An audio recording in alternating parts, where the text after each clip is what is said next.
Hello friends, in this video we have to discuss about Gauss law of electrostatics. State Gauss law of electrostatics, then give its application to derive from for electric field intensity due to uniformly charged infinite plane sheet. First, understand the question. We have to state the statement of Gauss law of electrostatics. Then we have to determine the its application to derive the electric field intensity due to uniformly charged infinite plane sheet. The plane sheet is uniformly charged and there are infinitely plane charged. Let's see the answer. What is the answer of this question? First, the statement of Gauss law. Gauss law. It states that the total electric flux, that means phi, the total electric flux through closed surface, the surface will be closed, is equal to 1 by epsilon 0 times the net charge enclosed by the surface, where epsilon 0 is the permittivity of vacuum. Epsilon 0 is the permittivity of the vacuum or free space. So, according to the statement, it states that the total electric flux, that means phi, that is equal to 1 by epsilon 0 times. That means 1 by epsilon 0 times the net charge. Here the net charge is Q. Net charge enclosed by the surface. So mathematically phi is equal to Q by epsilon 0. Can you understand? Next, Gauss law and its application to uniformly charged infinite plates. Here this plate is uniformly charged and it is a infinite charged plane sheet. So we have to determine the electric field intensity of the plane charged sheet. Consider a thin infinite plane sheet. This is thin,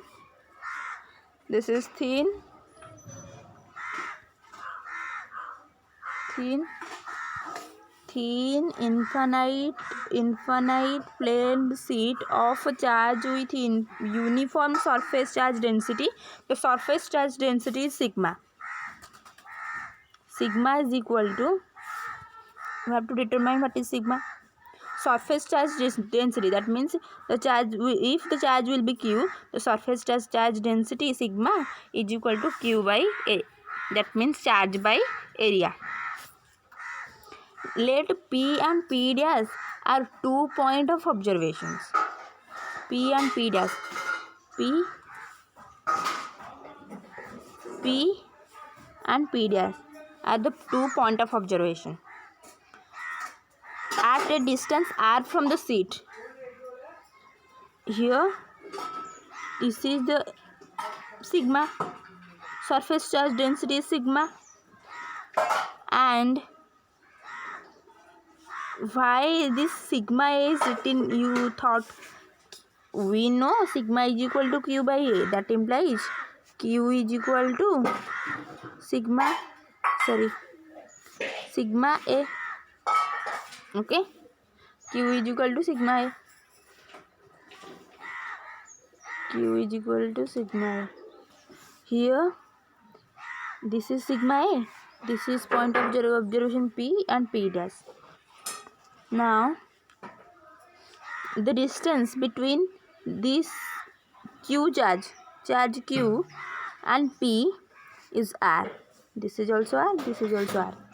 Next, at which electric field intensity to be calculated? We have to determine electric field intensity in this surface. Now consider a cylindrical Gaussian surface. The surface is cylindrical. Here the surface is cylindrical. This is the Gaussian surface. This total is Gaussian surface, which is cylindrical.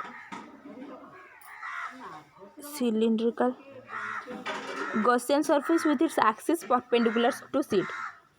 This is the sheet and the Gaussian surface is perpendicular to the sheet. Is not it?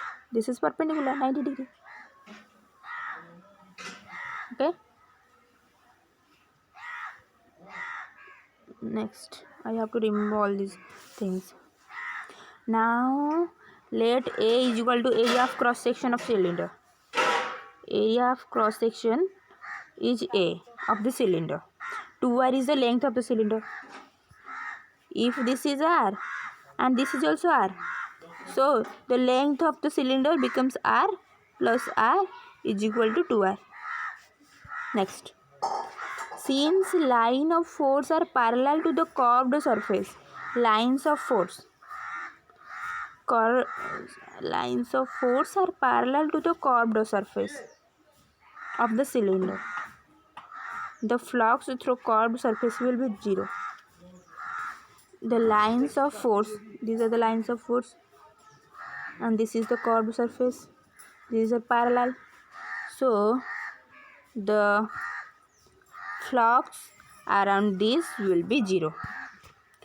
The flux through the plane end of surface,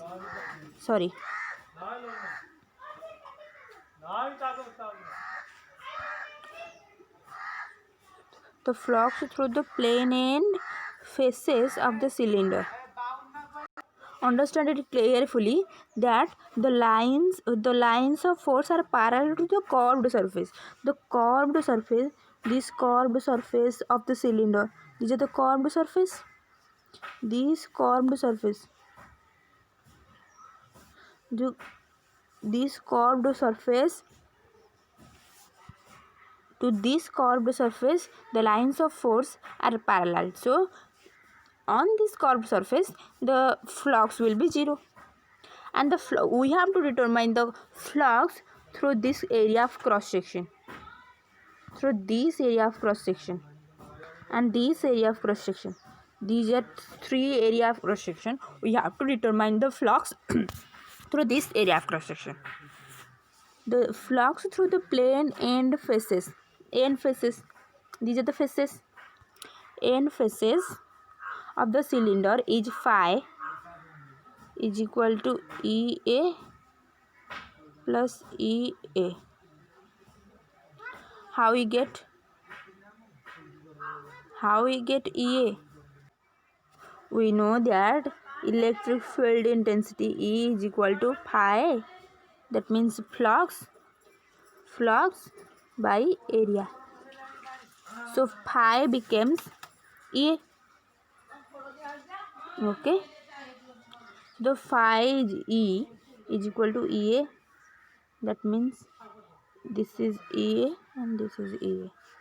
In this section this is electric field intensity into area and electric field intensity into area, that is equal to 2A. Charge enclosed by the Gaussian surface, sigma surface charge density is equal to Q charge by area, that implies charge Q is equal to sigma A surface charge density into area. This is the required equation of equation 2. This is equation 2. According to Gauss theorem, phi is equal to Q by epsilon 0. According to Gauss theorem, phi is equal to Q by epsilon 0. So equating equation 2 and 3. Now equating equation 2 and 3 we get 2 electric field intensity into area is equal to Q by epsilon 0. Put the value of Q, that is equal to sigma A by epsilon 0. So E is equal to A cancelled, E is equal to sigma by 2 epsilon 0. Can you understand? So from equation 4, this is the equation 4. This is our required equation. So from equation 4, it is concluded that electric field intensity does not depend on R, independent of r, the distance from the plane sheet will be required expression. Okay, I think you can understand easily.